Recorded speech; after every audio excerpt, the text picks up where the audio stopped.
हर तरह की news update के लिए जर्नलिज्म टुडे चैनल को सब्सक्राइब करें और बेल आइकन को दबाना ना भूलें। लेनी थी 85 एकड़ की, शायद बेरवाल साहब को पता होगा क्योंकि टेक्निकल एजुकेशन में हुआ करती थी यूनिवर्सिटी। तो कहा ये 2 पेपर पकड़िए। तो मैंने कहा साहब ऑफिस, बोला बताइए कहाँ बनाना है ऑफिस। मैंने कहा अच्छा साहब स्टाफ, बोला वो भी आप बताएंगे।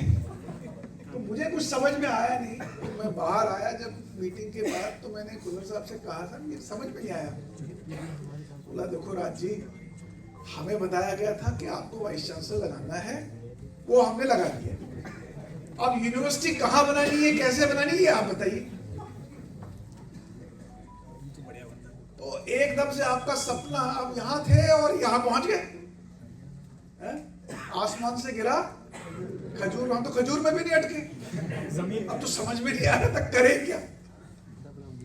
तो बिलीव मी, ये जो बच्चों को बताना चाहूंगा, जो बच्चे प्ले कर रहे थे, जो कॉर्पोरेट में आईबीएम में 20 साल रहा और दुनिया भर अपना काम किया, और मैं उस समय डायरेक्टर एचआर होता था, एशिया पैसिफिक देखता था और रोज ऑफिस जाता था। अब अगले दिन मैं चंडीगढ़ से वापस आ गया, तो अगले दिन सवेरे मैं अपना जैसे रूटीन में बैग उठाते हैं, अपना लैपटॉप बैग उठाया, वाइफ बोली कहाँ जा रहे हो, मैंने कहा ऑफिस। अब घर से तो मैं ऑफिस निकला, लेकिन जाऊं कहाँ। मैं आपको एग्जैक्टली बता रहा हूं अपनी स्टोरी। और हमारा ऑफिस साइबर हब में होता है, आईबीएम आज भी है साइबर हब में। एक स्टार मॉल के साथ एक बड़ा ऑफिस है और एक साइबर हब में। अब आदत तो साइबर हब ही जाने की थी, तो मैं साइबर हब तो पहुंचता था, लेकिन बैठ जाता था वरिस्ता में, कैफे कॉफी डे में, या जो भी वहाँ नूबा होता था उन दिनों, आजकल बहुत सारे खुले।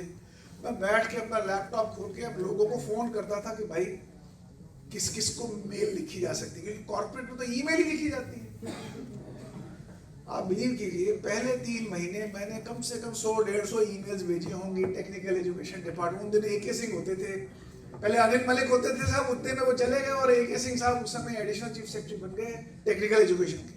तो मैं सबको मेल्स लिखता था, 3 महीने तक मेल लिखते गए, एक मेल का जवाब नहीं आया। वो मुझे आज पता लगा कि सरकार में ईमेल का जवाब कोई नहीं देता है। इसमें उनकी गलती नहीं है सरकार की, सरकार में ईमेल कोई देखता ही नहीं, पर्सनल मेल भी नहीं देखते। तो 3 महीने हम ऊपर नीचे आगे पीछे करते रहे, और एक दिन मैं ऐसे ही किसी फोरम में गया स्पीच देने के लिए। उन्होंने बुलाया था कि वाइस चांसलर है स्किल यूनिवर्सिटी के, तो बुला लो भाई। बुला के स्पीच दिया, तो बहुत लोग थे, बड़े इम्प्रेस हो गए। तो इम्प्रेस होने के बाद जब बाद में बातचीत हुई, तो एक डायरेक्टर थे, डीजी साहब थे अपने हिपा के, अब नहीं है वहाँ पे, वो 2017 में थे। तो उन्होंने कहा कि I really like what you said, आपका ऑफिस कहाँ है, हरियाणा सरकार के वाइस चांसलर है। अब मैं अंदर से हंसूं, मैं बोलूं क्या मेरा ऑफिस कहाँ है। तो मैंने कहा साहब my office is in UNT।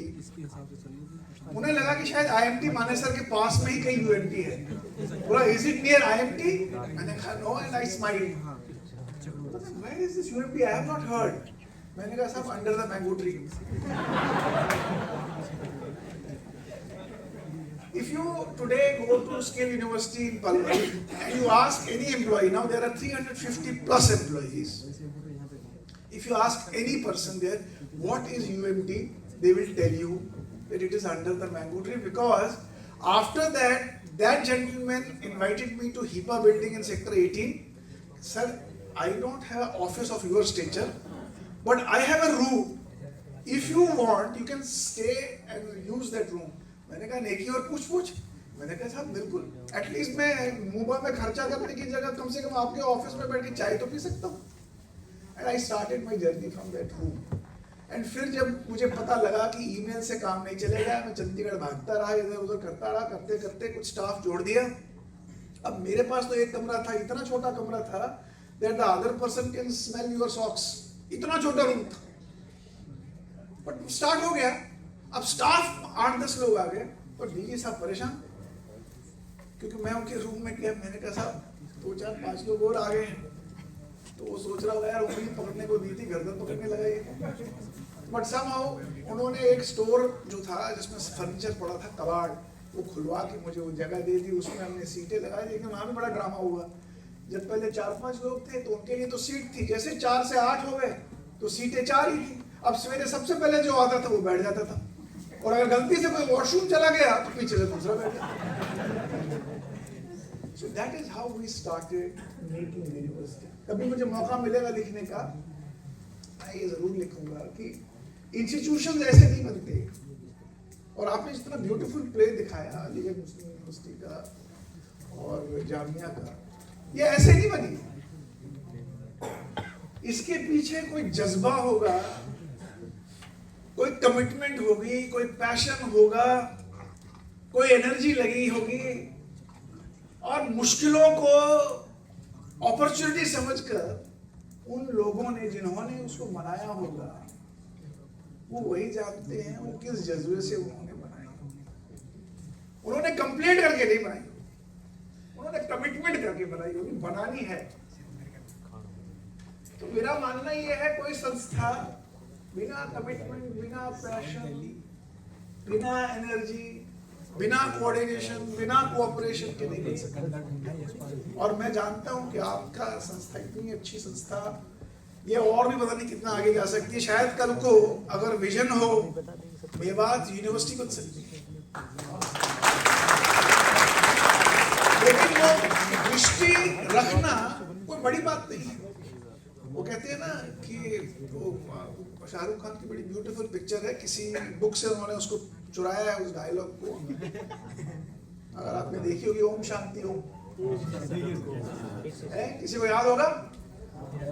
अगर किसी चीज को तहे दिल से चाहो तो पूरी कायनात आपको उस चीज से मिलाने में, वो basically it's from a very beautiful book where it says when you desire deeply by the heart, the entire universe conspires it for you. कोई गलत नहीं। तो मैं आप लोगों को बहुत बहुत बधाई देता हूं कि ये आपने जो सोचा है मिलाप 2025 और इसमें एलुमनाइज को जोड़ना, ये बहुत अच्छी पहल है। क्योंकि दुनिया भर में अच्छे संस्थानों को आगे बढ़ाने में एलुमनाइज का सबसे बड़ा रोल है। और ये एलुमनाइज के लिए एक अपॉर्चुनिटी है कि वो अपना हक अदा करे उस संस्थान के प्रति, उस जगह के प्रति जहां वो गए, पढ़ाई की और आज अपने जीवन में अपनी मुकम्मल चीज को पाने का उनका जो लक्ष्य है, जो ड्रीम है, वो पूरा हो रहा है, होगा, उनका भी एक रोल। लेकिन ये जर्नी यहाँ खत्म नहीं होगी जब तक आप इस जर्नी में भी कोई बहुत ही प्रोडक्टिव चीज अपने साथ नहीं जोड़ेंगे। मेवात में बहुत जरूरत है।